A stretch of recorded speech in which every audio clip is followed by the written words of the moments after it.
Dear student, good morning. मैं आज NTSC olympiad level का हॉट क्वेश्चन सोल्व करूंगा। ये पार्ट 12 है। इसमें हम आज क्वेश्चन नंबर 46 से सोल्व करूंगा। 45 क्वेश्चन नंबर तक मैंने ए लेवल पार्ट में सोल्व किया था। अब क्वेश्चन नंबर 46 से सोल्व करने जा रहा हूं। क्वेश्चन नंबर 46 को हमने बोर्ड पर लिखा है। In the given figure area of CPE is equal to 84 square units, area of APD is equal to 40 square units, area of BPD is equal to 30 square units, area of BPF is equal to 35 square units. Find the area of triangle ABC.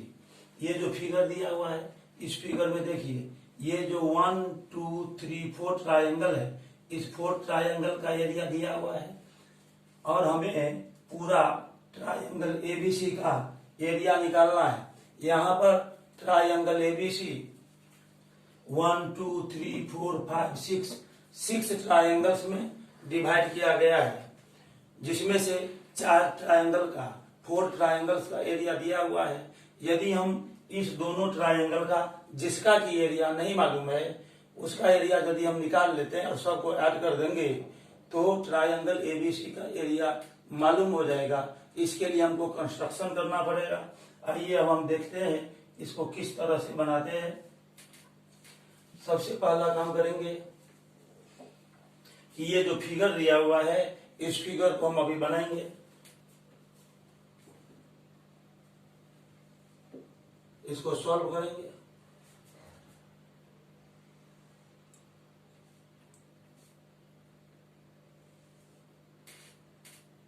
ये triangle ABC दिया हुआ, ABC triangle है।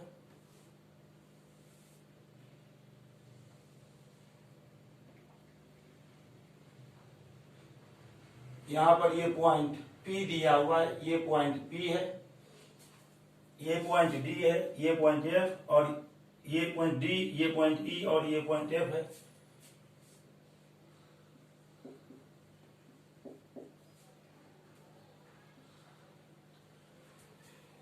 यहां पर ये 84 square unit है, यहाँ 40 square unit है, ये 30 स्क्वायर यूनिट है, और ट्रायंगल के इस पार्ट का एरिया 35 स्क्वायर यूनिट है। हमको ट्रायंगल एबीसी का एरिया निकालना है। तो सबसे पहले हम इसमें क्या करेंगे कि कंस्ट्रक्शन ले लेंगे। कंस्ट्रक्शन में हम यहां से एक पैरेलल लाइन खींचते हैं और एफ को आगे बढ़ाते हैं।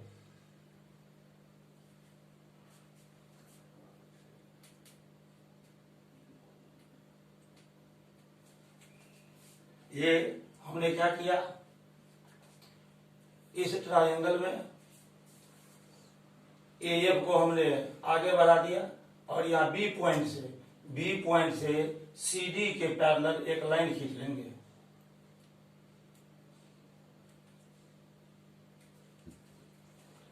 ये सीडी है, इसके पैरेलल हम एक लाइन खींचते हैं जो एएफ के बड़े विभाग से जी पॉइंट पर मिलता है।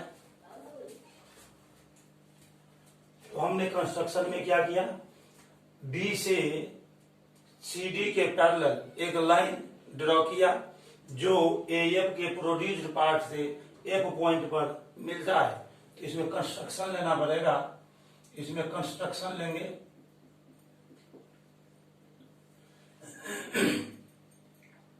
drawing a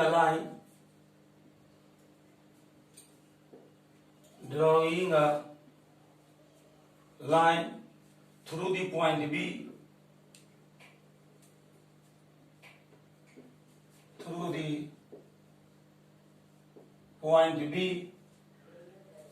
which is parallel to CD and meets AF produced at the point G. AF produced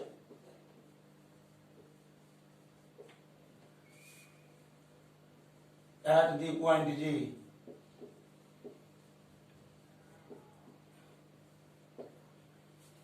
CD के पैरेलल B से एक हमने लाइन खींचा जो AF के प्रोड्यूस्ड पार्ट से G पॉइंट पर मिलता है, और ये जो ट्रायंगल है BFG इसका एरिया x स्क्वायर यूनिट मान लेते हैं। ये जो ट्रायंगल है CPF इसका एरिया y स्क्वायर यूनिट मान लेते हैं, और ट्रायंगल APE का एरिया z स्क्वायर यूनिट मान लेते हैं। Let area of triangle BFG is equal to x square unit area of triangle CPF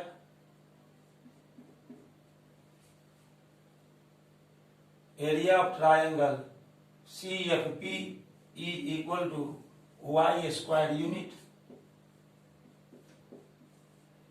और एरिया ऑफ ट्रायंगल APE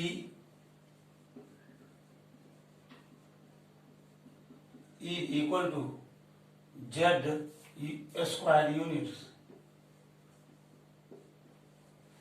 यहाँ x हमने माना, इस ट्रायंगल का एरिया y माना, और इस ट्रायंगल का एरिया हमने z मान लिया है। अब देखिए ये CD पैरेलल है GB के, since CB parallel GB, CD के पैरेलल हमने GB लिया है, इसीलिए हम लिख सकते हैं CD का ही पार्ट PD है, तो लिख सकते हैं PD पैरेलल GB। इसका मतलब ये हुआ कि ये PD पैरेलल हो जाएगा GB के।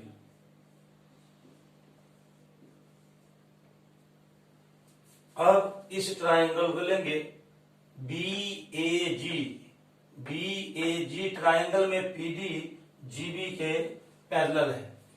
उससे पहले एक बात हमको करना होगा कि ट्रायंगल APD और BPD इस दोनों ट्रायंगल का कॉमन वर्टेक्स P है, और APD ट्रायंगल का बेस AD है, BPD ट्रायंगल का बेस DB है। तो इस दोनों ट्रायंगल का जो बेस है AD और DB वो सेम लाइन के अलोंग है। तो जब दो या दो से अधिक ट्रायंगल का वर्टेक्स सेम हो और उसका बेसेस सेम लाइन के अलोंग हो, तो ट्रायंगल्स के एरिया का रेशियो और उसके बेस का रेशियो इक्वल होता है। तो हम लिखेंगे since when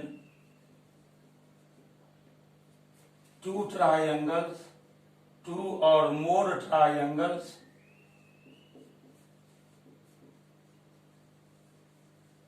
have the same vertex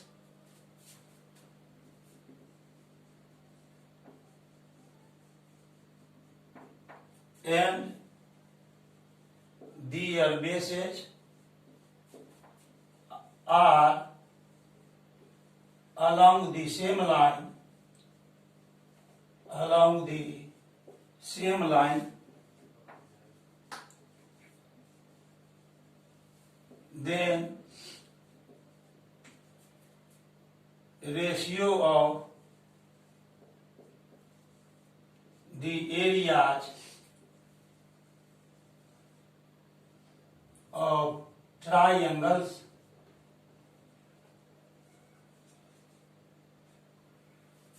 is equal to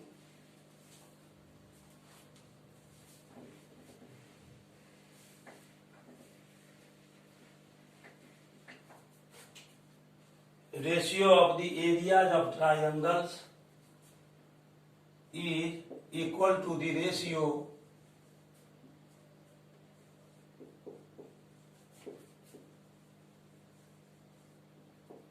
of their bases।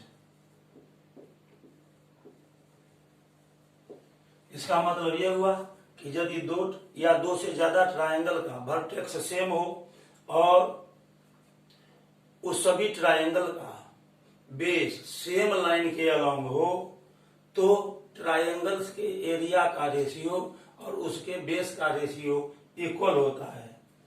तो इसीलिए यहां हम देख रहे हैं ट्रायंगल एपीडी और ट्रायंगल बीपीडी का कॉमन वर्टेक्स पी है और एपीडी ट्रायंगल का बेस एडी है, ट्रायंगल बीपीडी का बेस डीबी है और ये एडी और डीबी दोनों सेम लाइन एबी के अलोंग है। इसीलिए इस दोनों ट्रायंगल के एरिया का रेशियो और उसका जो बेस है एडी और डीबी उसका रेशियो इक्वल होगा। लिखेंगे therefore AD is to DB AD is to DB is equal to area of triangle APD area of triangle APD is to area of triangle BPD.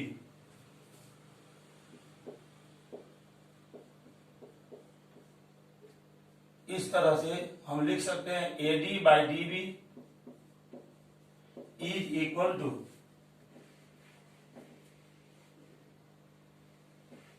AD by DB is equal to area of triangle APD by area of triangle BPD. तो AD by DB is equal to APD का area है 40 square unit तो 40 और BPD का area है 30, ये cancel हो गया 0 तो ये आ गया 4/3। अब इसके बाद हम आगे बढ़ते हैं।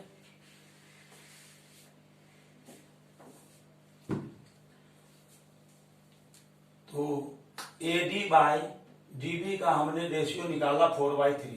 अब ट्रायंगल ए जी बी में चलेंगे। In triangle A G B, इस ट्रायंगल में ए जी बी में ये पीडी पैरेलल है जीबी के, PD is parallel to GB. ये जो पीडी है वो जीबी के पैरेलल है, इसीलिए यहां पर हम थेल्स थ्योरम लगा सकते हैं। According to Thales theorem, according to Thales theorem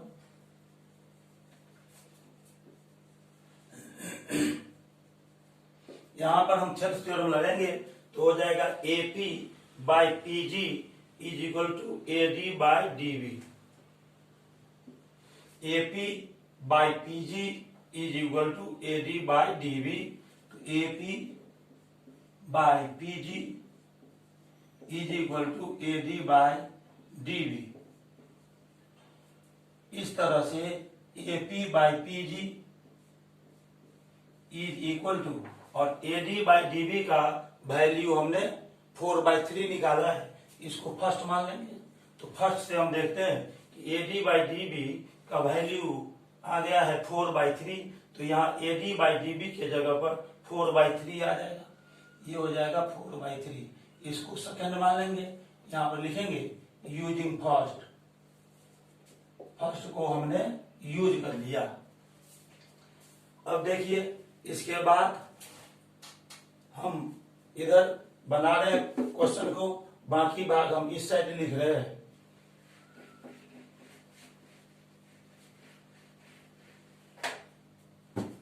तो एपी बाई पीजी का वैल्यू हमने 4/3 निकाला है। इस पोर्शन के बाद हम लेफ्ट साइड बाकी पोर्शन को लिख रहे हैं। अब AP by PG is equal to आ गया 4/3। ये जो एपी है और पीजी है उसका रेशियो आ गया 4/3। अब एपी और पीजी का वैल्यू हमको फाइंड हो गया। हम ऐसा उपाय करेंगे कि हमको एक्स का वैल्यू मिल जाए। अब देखिए ये ट्रायंगल हम ले रहे हैं एबीपी, ये जो एबीपी ट्रायंगल है उसमें बेस एपी ले रहे हैं, वर्टेक्स बी ले रहे हैं, और ट्रायंगल बीपीजी इसमें भी वर्टेक्स बी है। तो ट्रायंगल एबीपी और पीबीजी दोनों का कॉमन वर्टेक्स है बी, और इसका जो बेस है एपी और ट्रायंगल पीबीजी का बेस पीजी है। इस दोनों बेस का रेशियो ट्रायंगल एपीबी और ट्रायंगल पीपीजी के एरिया के रेशियो के इक्वल होगा। अगेन हम लिख सकते हैं area of triangle A B P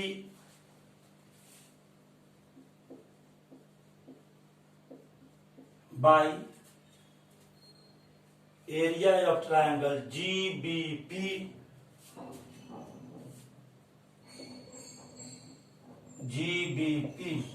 is equal to A B P का बेस हम ए पी ले रहे हैं तो ये हो जाएगा ए पी और बाय बीपीजी का बेस हम पीजी ले रहे हैं तो ये हो जाएगा पीजी। अब area of triangle A B P निकालेंगे तो ये 40 और 30 को ऐड करना पड़ेगा तो यहाँ ए बी पी का एरिया हो जाएगा 40 प्लस 30 डिवाइडेड बाय और पीबीजी ट्रायंगल का एरिया लेंगे तो 35 में x को ऐड करना पड़ेगा तो ये हो जाएगा 35 प्लस x और एपी बाई पीजी का वैल्यू हमने सेकंड में फाइंड कर लिया जो 4/3 है तो यहाँ पर हम लिखेंगे 4/3 40 plus 30 70 by 35 plus x is equal to हो गया 4/3। अब क्रॉस मल्टी इसको हम कट कर सकते हैं 2 2 जा 4 और 2 से इधर कर देंगे 35 आ गया 35 by 35 plus x is equal to 2/3। अब क्रॉस मल्टीप्लाई हम करेंगे तो ये 2 into 35 plus x is equal to 3 into 35। इस प्रकार से ये आ जाएगा 2 into 35 plus x is equal to 35 3 जा 105 35 plus x is equal to 105 by 2 ये बाई में 2 आ गया इधर तो इसको जब 105 बाई 2 करेंगे तो आ जाएगा 2 5 जा 10 2 2 जा 4 1/2.52.5 आ गया। इसीलिए अब हम x का वैल्यू निकालेंगे तो x इज इक्वल टू हो जाएगा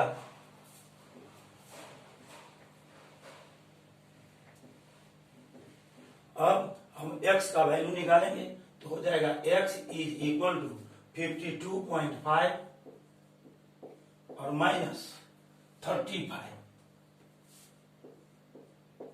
तो यह आ जाएगा 17.5। x का वैल्यू 17.5 आ गया। हमने x का वैल्यू अभी निकाल लिया है। अब देखिए अब हमको y का वैल्यू निकालना है। y का वैल्यू किस तरह से निकलेगा। अब इसके बाद हमें y का वैल्यू निकालना है तो ये पहले ही हमने लिखा कि ये CP पैरेलल हो जाएगा GB के। CP पैरेलल GB के होगा तो इसका कॉरस्पॉन्डिंग एंगल ये एंगल जो है यहाँ पर ये एंगल कॉरस्पॉन्डिंग नहीं अल्टरनेट एंगल ये हो जाएगा। इसका वर्टिकली अपोजिट एंगल यहाँ पर हो जाएगा ये एंगल तो दो एंगल इक्वल हो गया। और यहाँ पर जो CPF है उसका अल्टरनेट एंगल हो जाएगा BGF तो दोनों ट्रायंगल सिमिलर हो जाएगा। अब उससे पहले सिमिलर करने से पहले हम PF बाई FG का वैल्यू निकाल लेंगे। अब नाउ अब देखिए ये जो ट्रायंगल है PBF और GBF दोनों का कॉमन वर्टेक्स B है और PF और FG इस दोनों ट्रायंगल का बेस है जो सेम लाइन के अलोंग है इसलिए एरिया का रेशियो और उसके बेस का रेशियो इक्वल हो जाएगा। अब area of triangle PBF area of triangle PBF by area of triangle GBF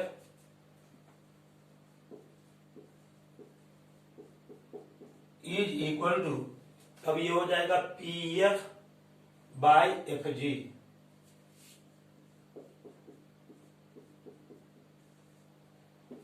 area of triangle P B F है 35 और by area of triangle F B G या जी बी एफ ये है x is equal to P F by F ji.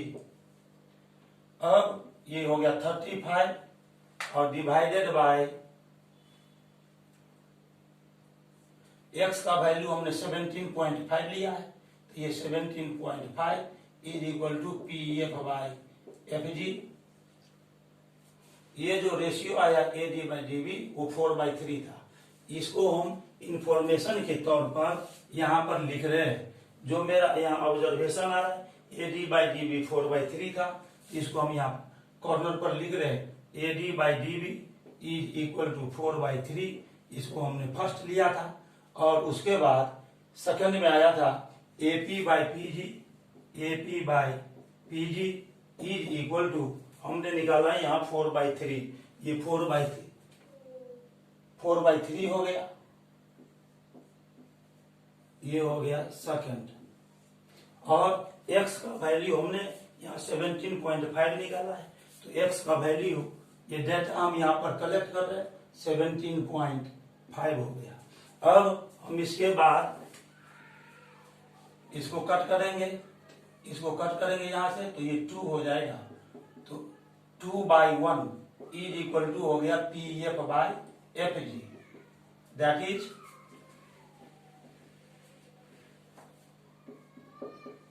P F by F G is equal to 2। अब चलिए, अब हम triangle लेते हैं C F P, triangle C F P और बी एफ जी में। ट्राइंगल सी एफ पी और B F G में लेते हैं। इस दोनों ट्राइंगल में हम चलेंगे। In triangle C F P and triangle B F G, इस दोनों में हम चलेंगे। ये P F by F G आ गया है 2, इसको मान लेते हैं थर्ड। ये जो थर्ड आया इसको भी इंफॉर्मेशन के तौर पर हम यहाँ पर लिख रहे हैं P F by F G is equal to 2, ये 3 है। अब इस दोनों ट्राइंगल को हम सिमिलर करेंगे। कैसे सिमिलर करते हैं देखिए, C P C F angle P C F is equal to angle G B F. ऐसा क्यों हुआ? क्योंकि सीपी पैरेलल है जीबी के, सीपी ये पैरेलल है GB, therefore alternate angles are equal, alternate angles are equal, alternate angle equal हो गया। अब फिर इसके बाद हम चलते हैं, ये दोनों एंगल इक्वल हुआ और C P F angle C P F is equal to angle B G F, ये भी अल्टरनेट एंगल है, बी जी एफ ये अल्टरनेट एंगल है। और इसके बाद में हम देख रहे हैं ये दोनों वर्टिकली अपोजिट एंगल है, तो वर्टिकली अपोजिट एंगल इक्वल होता है। तो C F P angle C F P is equal to angle B F ji.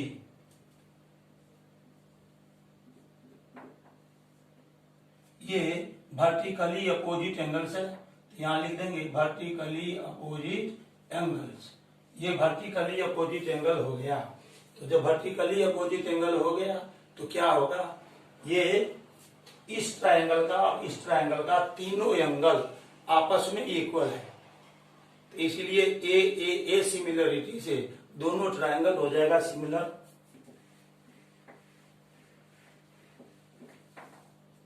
Therefore triangle C P F ये सिमिलर हो गया ट्रायंगल बी एफ जी के।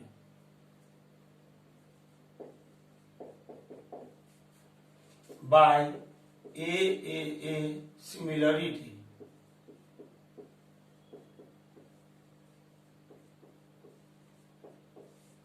जब दो ट्रायंगल सिमिलर होता है तो उसको करस्पॉन्डिंग साइड का रेशियो इक्वल होता है। तो दो ट्रायंगल जब सिमिलर हो तो उस दोनों ट्रायंगल का जो जो एंगल इक्वल है उसके सामने वाले साइड को करस्पॉन्डिंग साइड लिया जाता है। तो अब हम देखिए ये जो है इसमें ये पी एफ ये एंगल और ये एंगल इक्वल है। फिर इसके बाद यहाँ का ये एंगल और ये एंगल इक्वल है, अल्टरनेट एंगल है।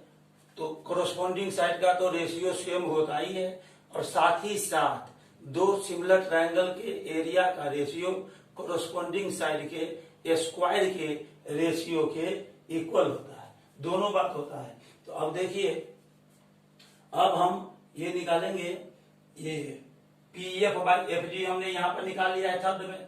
अब इस ट्रायंगल का एरिया सी पी एफ जो ट्रायंगल है या सी एफ पी, तो लिखेंगे area of triangle C F P by area of triangle B F G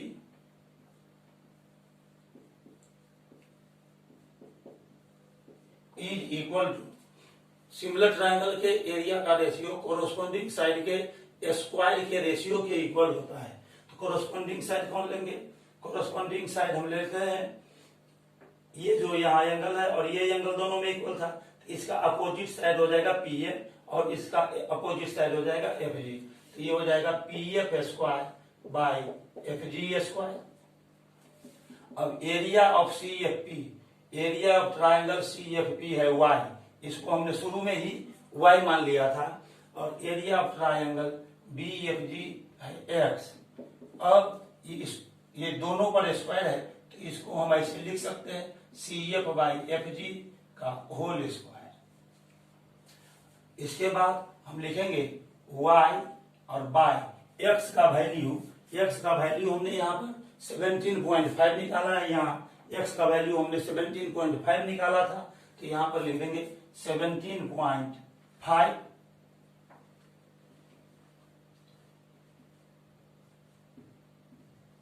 is equal to, और पी एफ बाई एफ जी दिया हुआ है 2, तो यहाँ आ जाएगा 2 का स्क्वायर यूजिंग 3। थर्ड में हमने निकाला था P F by F G का वैल्यू 2, तो यहाँ पी एफ बाई एफ जी हमने 2 रख दिया, 2 का स्क्वायर हो गया। अब फिर हम आगे बढ़ते हैं।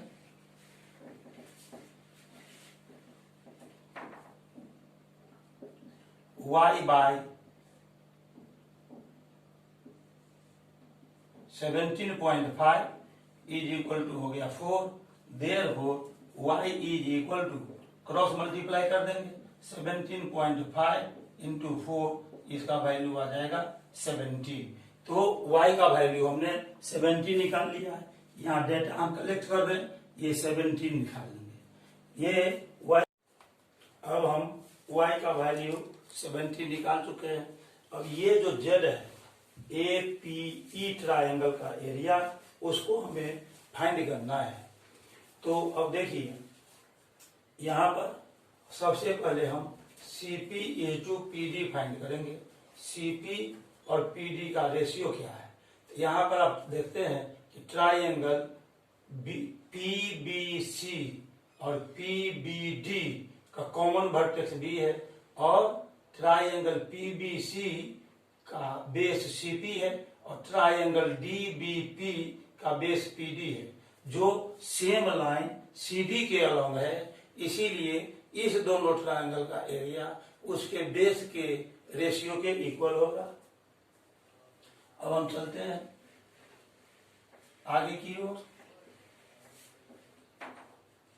Area of triangle P B D bye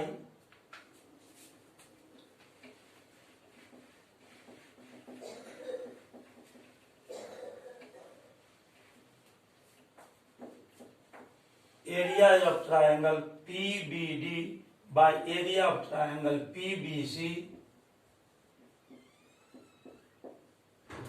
is equal to, ये हो जाएगा PD बाई CP।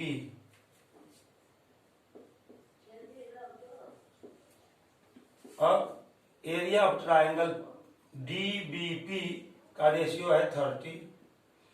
DBP जो ट्राइंगल है, या PBD ट्राइंगल का एरिया 30 है, यहाँ 30 लिखेंगे। और ट्राइंगल PBC का एरिया निकालने के लिए y में 35 ऐड करेंगे, तो y plus 35 is equal to DP या PD बाई CP। अब हो गया 30 बाई y का वैल्यू हमने 17 फाइंड किया है, या y की जगह पर 70 लिखेंगे। 70 plus 35 is equal to PD by CP। 30 divided by 70 में 35 को ऐड कर देंगे, ये हो जाएगा 105 is equal to PD by CP। अब इसको हम कट करेंगे 15 से, 15 टू जा 30, 15 7 जा 105, तो 2/7 is equal to PD by CP आ गया। यदि हम इसका ये जो रेशियो है DP बाई CP, इसका यदि इधर हम उलट देते हैं, इसका यदि रेसिप्रोकल निकालते हैं, इधर भी रेसिप्रोकल निकालना पड़ेगा, तो हम लिख सकते हैं CP by PD is equal to 7/2। इसको, इस इक्वेशन को या इस वैल्यू को हम फोर्थ मान लेते हैं। CP बाई PD आ गया 7/2। अब इस ट्रायंगल में चलेंगे, एरिया ऑफ ट्रायंगल CAP और DAP दोनों का कॉमन वर्टेक्स A है, और ट्रायंगल CAP का बेस CP है, और ट्रायंगल DAP का बेस PD है। तो इस दो ट्रायंगल के एरिया का रेशियो CP और PD के रेशियो के इक्वल होगा, क्योंकि ये जो CP और PD बेस है दोनों ट्रायंगल के लिए, वो सेम लाइन CD के अलोंग है। तो अब हम आगे की ओर चलेंगे। Area of triangle APC, area of triangle APC by area of triangle APD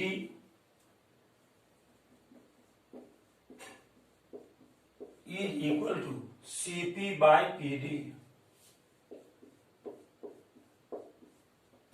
area of triangle APC निकालना है, तो Z में 84 को ऐड करना पड़ेगा, Z plus 84 by area of triangle APD, ये 40 है, तो by 40 is equal to CP by PD हमने निकाला, CP बाय PD का वैल्यू 7/2 आया है, तो यहाँ लिखेंगे 7/2।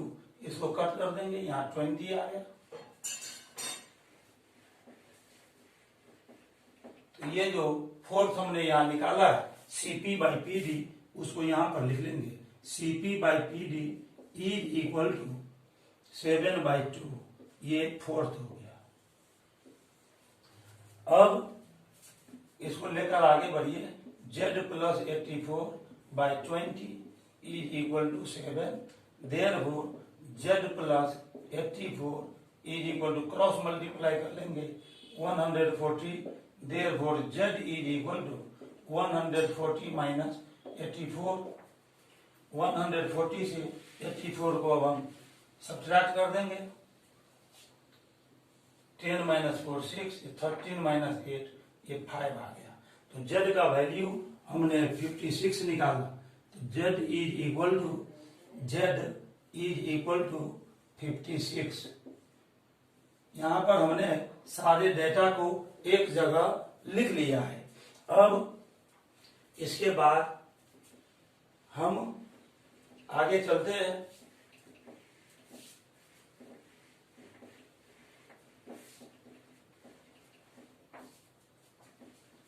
अब देखिए, हमको x का वैल्यू मालूम हो गया, ये किस ट्रायंगल का एरिया है? बी एफ जी एक्स था और ये वाई निकला और ये जेड था, तो area of triangle P F C, area of triangle P F C is equal to Y square unit इसको माना था, वाई स्क्वायर यूनिट्स। वाई का वैल्यू हमने यहाँ 70 निकाला है, तो यहाँ लिख सकते हैं 70 स्क्वायर यूनिट्स। इसके बाद area of triangle A P E, area of triangle A P E is equal to, इस ट्रायंगल का एरिया हमने जेड माना था, जेड स्क्वायर यूनिट्स। जेड का वैल्यू हमने निकाल लिया है, जेड का वैल्यू अभी हमने निकाला था यहाँ पर 56, तो यहाँ पर लिखेंगे ये हो गया 56 स्क्वायर यूनिट्स। अब पूरा ट्रायंगल ए बी सी का हमको एरिया निकालना है, तो area of triangle A B सी,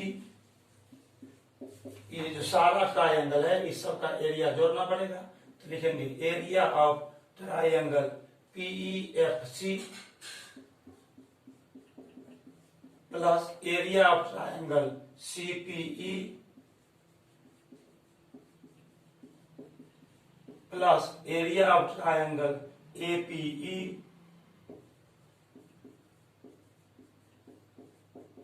फिर plus area of triangle A P D plus area of triangle B P D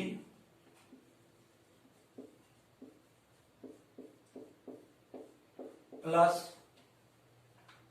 area of triangle, यहां पर हमने पी एफ सी लिख दिया है, ये बचा हुआ है area of triangle P B F, P B F. अब सभी ट्रायंगल का एरिया हमको मालूम हो गया, सबको ऐड कर देंगे। Area of triangle P F C हमने लिखा है, area of triangle P F C 70 आ गया, 70 square units plus area of triangle CPE, CPE 84 है, 84 square units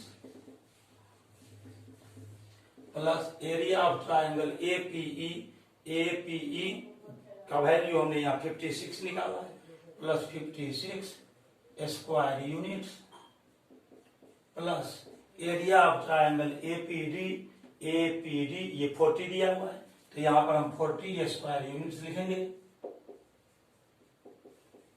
plus area of triangle BPD, BPD 30 दिया हुआ है, plus 30 square units plus area of triangle PBF, area of triangle PBF ये 35 है, तो 35 square units is equal to, सबको याद कीजिए, यहाँ पर 70 ले लेंगे, ये 84 है, ये 56, 40 फिर 30 और फिर 35, सबको याद कर देंगे। 6 4 10, 10 5 15, कैरी 1, 3 3 6 4 10 5 15 और ये 23 7, 23 7 हो गया 30 और 1 31 हो गया। तो इस तरह से 315 आता है, तो ये 315 स्क्वायर यूनिट्स ये आंसर हो गया। ये जो हमने अभी क्वेश्चन नंबर 46 बनाया था, ये क्वेश्चन नंबर 46 बहुत ही हाई ऑर्डर थिंकिंग स्किल का है, हाई लेवल का क्वेश्चन है, इसीलिए इसका जो सॉल्यूशन हुआ वो long, very very long answer के रूप में आया। अब very very long answer type question ये था, तो इसको हमने अभी सॉल्व कर दिया है। अब हम question number next question number की ओर चलते हैं।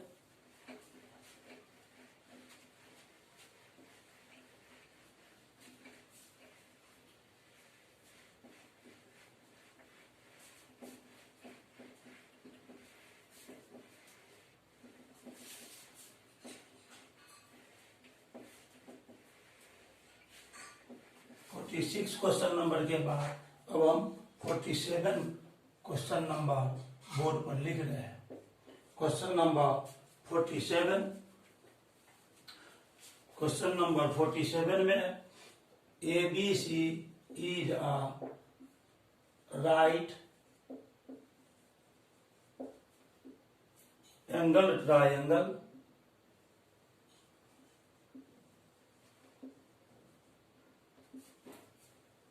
with angle B is equal to 90 degree. M is the midpoint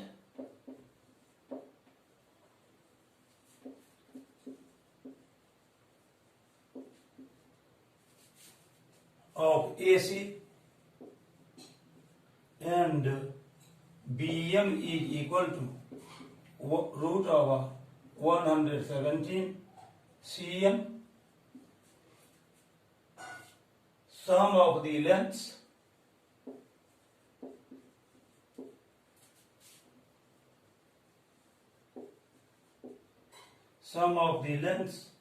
of the sides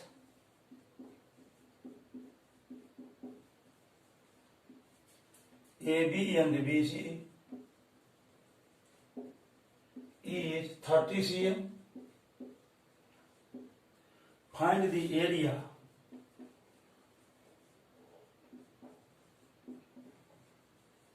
of triangle ABC।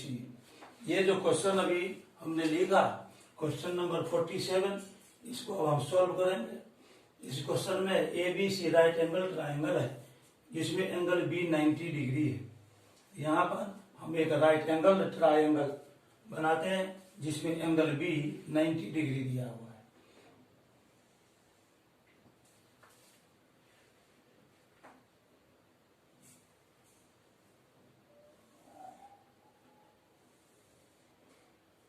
ये ABC राइट एंगल ट्राइंगल है, ये एंगल दिया हुआ 90 डिग्री। एम मिड पॉइंट है AC का मिड पॉइंट M है, मतलब AM और MC दोनों पार्ट इक्वल है। BM है 117 cm, B को M से मिला दीजिए, ये है root over 117 cm।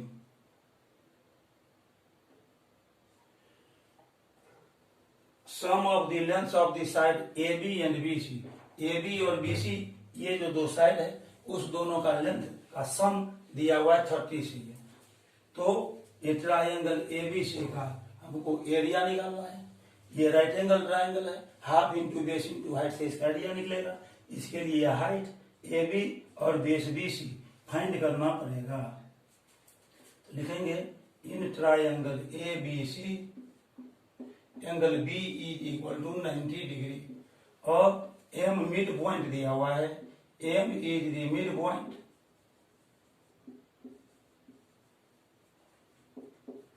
Of AC ये मिड पॉइंट दिया हुआ है। BM is equal to root over 117 cm है। AB और BC का सम दिया हुआ है, AB plus BC is equal to दिया हुआ है सम 30 cm। ये 30 cm हम लिख सकते हैं यहाँ पर। अब देखिए एक बात मैं आपको बताऊं कि राइट एंगल ट्राइंगल का जो हाइपोटेन्यूज होता है उसका मिड पॉइंट उस ट्राइंगल के तीनों वर्टिसेज से इक्वी डिस्टेंट होता है। मतलब हाइपोटेन्यूज के मिड पॉइंट का डिस्टेंस वर्टेक्स A से, वर्टेक्स C से और वर्टेक्स B से ये इक्वल होता है। तो अब हम लिखेंगे we know that the mid point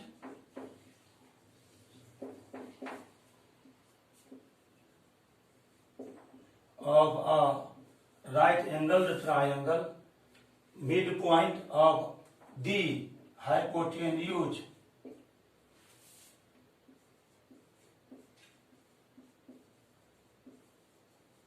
of a right angled triangle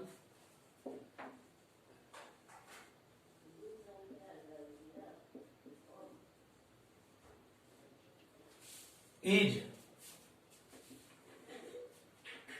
equidistant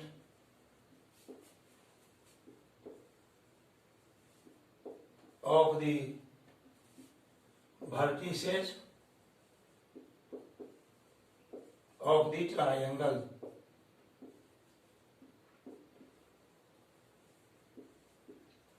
तीनों वर्टिसेस से इसका डिस्टेंस इक्वल होता है, इसीलिए AM, MC और BM ये तीनों इक्वल हो जाएगा, AM, MC और BM। देयरफॉर AM, ये जो AM हुआ ये MC हुआ, MC और इज इक्वल टू ये BM, तीनों का वैल्यू सेम होता है, इसीलिए हम लिख सकते हैं AM is equal to MC is equal to, और BM है रूट ऑफ 117 cm। अब देखिए ये पूरा हमको हाइपोटेन्यूज निकालना है, ये AC हाइपोटेन्यूज निकालना है, तो AM का डबल हो जाएगा, क्योंकि M AC का मिड पॉइंट है, तो AC is equal to twice of AM, 2 into root over 117 cm। AC का हमने वैल्यू निकाल लिया। अब AB को हम x सेंटीमीटर मान लेते हैं, AB को x सेंटीमीटर मान लेते हैं। Let AB is equal to x centimetre, AB को हमने x सेंटीमीटर मान लिया है। अब क्वेश्चन में दिया हुआ है according to question AB plus BC 30 cm है, AB plus BC is equal to 30 cm, और AB को हमने x माना है, तो ये हो जाएगा x cm plus BC is equal to 30 cm, इसीलिए BC इज इक्वल टू हो जाएगा, ये 30 cm है, x cm को हम राइट साइड ले जाएंगे, माइनस हो जाएगा 30 माइनस x cm। अब इसके बाद हम x का वैल्यू फाइंड करने के लिए पाइथागोरस थ्योरम लगाएंगे।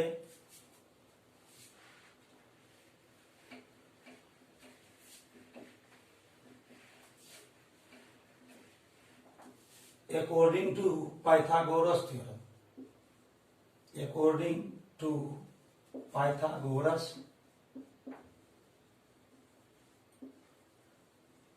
theorem,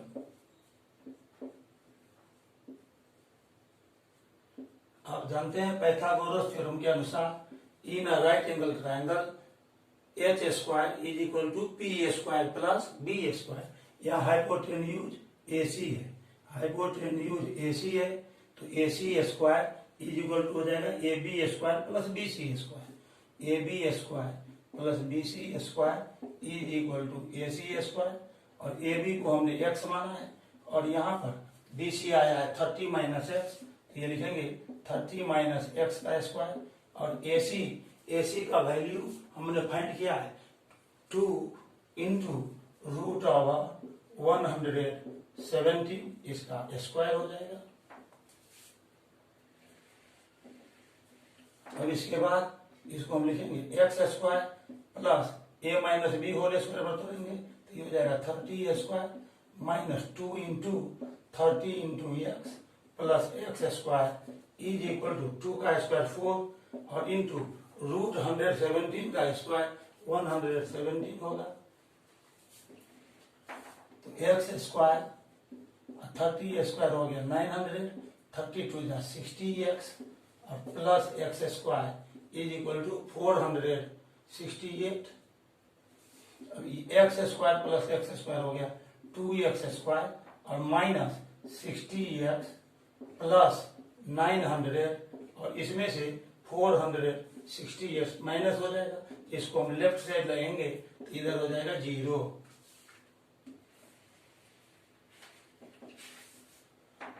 अब ये हो गया 2x² माइनस 60x प्लस 900 में से 468 को माइनस करेंगे, 10 माइनस 8 तो बच गया 2, ये बच गया 9, 9 माइनस 6 3, और ये 8, 8 माइनस 4 432 इज इक्वल टू 0। और सब तीनों टर्म से 2 को कॉमन ले लेंगे, 2 into x² minus 30x plus 216 is equal to 0। Therefore x² minus 30x plus 216 is equal to 0। अब इसको फैक्टराइज कर लेंगे। फैक्टराइज करने के लिए जो कांस्टेंट टर्म है उसका हम प्राइम फैक्टर निकालते हैं, और दोनों प्राइम फैक्टर का यहाँ पर सम होना चाहिए 30।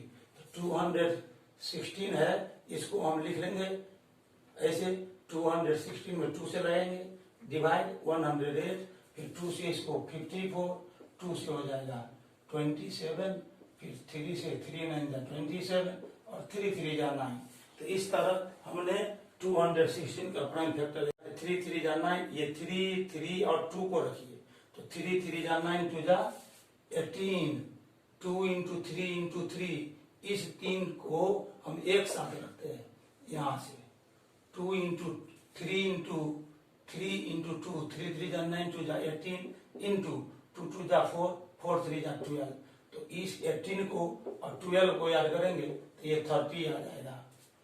कैलकुलेशन में यहाँ पर मिस्टेक नहीं था, इसको हमको अरेंज करना था, 2 फैक्टर्स निकालना था, सम 30 होना चाहिए, तो आ गया 18 और 12। अब हम इसको आगे लेकर चलते हैं।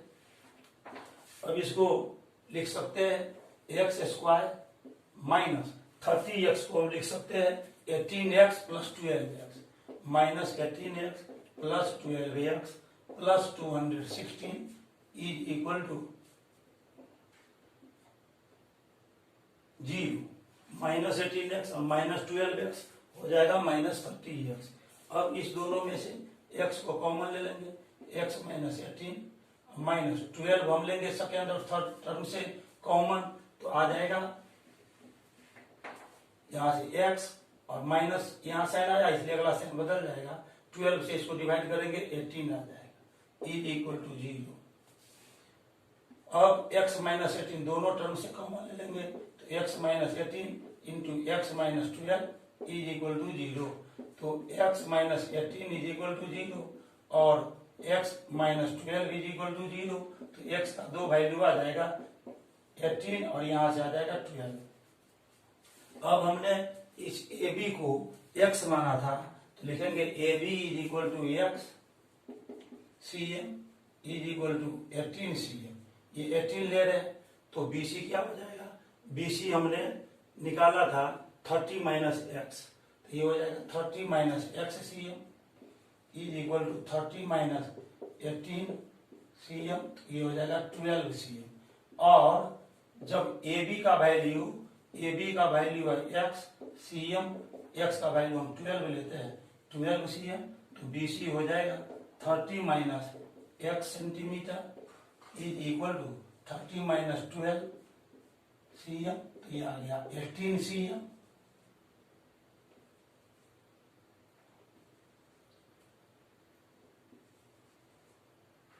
अब या तो हम AB 18 लेंगे BC 12 होगा, या नहीं तो AB हम यदि 12 लेते हैं तो BC 18 cm होगा। दोनों केस में एक ही जैसा अंतर रहेगा। अब एरिया हमको निकालना था ट्राइंगल ABC का, तो लिखेंगे area of triangle ABC, area of triangle ABC is equal to half into base into height, तो बेस हो गया BC और इंटू हाइट हो गया AB, हाफ इंटू BC हमने 12 cm निकाला है और AB को 18 cm निकालना है। 2 6 जा 12 हो गया, 18 6 जा 108 cm स्क्वायर, ये आंसर हो गया। तो AB हम 18 लेंगे या BC 12, अथवा यदि BC को 12 लेंगे और BC को 18 तो दोनों का तो प्रोडक्ट सेम होता है। तो half into base into height में AB और BC का ये वैल्यू रखें या AB BC का ये वैल्यू रखें, आंसर एक ही आएगा। तो ये आंसर हो गया। अब आज के लेक्चर में बस इतना ही। मुझे उम्मीद है कि मेरा वीडियो आपको अच्छा लगा होगा, लेक्चर अच्छा लगा होगा। यदि आपको मेरा लेक्चर अच्छा लगा तो इसे लाइक कीजिए, मेरे चैनल को सब्सक्राइब कीजिए और इसे अपने फ्रेंड सर्किल में शेयर भी कर दीजिए। साथ ही साथ आप बेल आइकॉन को क्लिक करके इसे ऑल पर सेट कर दें ताकि मेरा हर वीडियो लेक्चर मिलता रहे। तब तक के लिए बहुत बहुत धन्यवाद। Thank you very much. Have a nice day.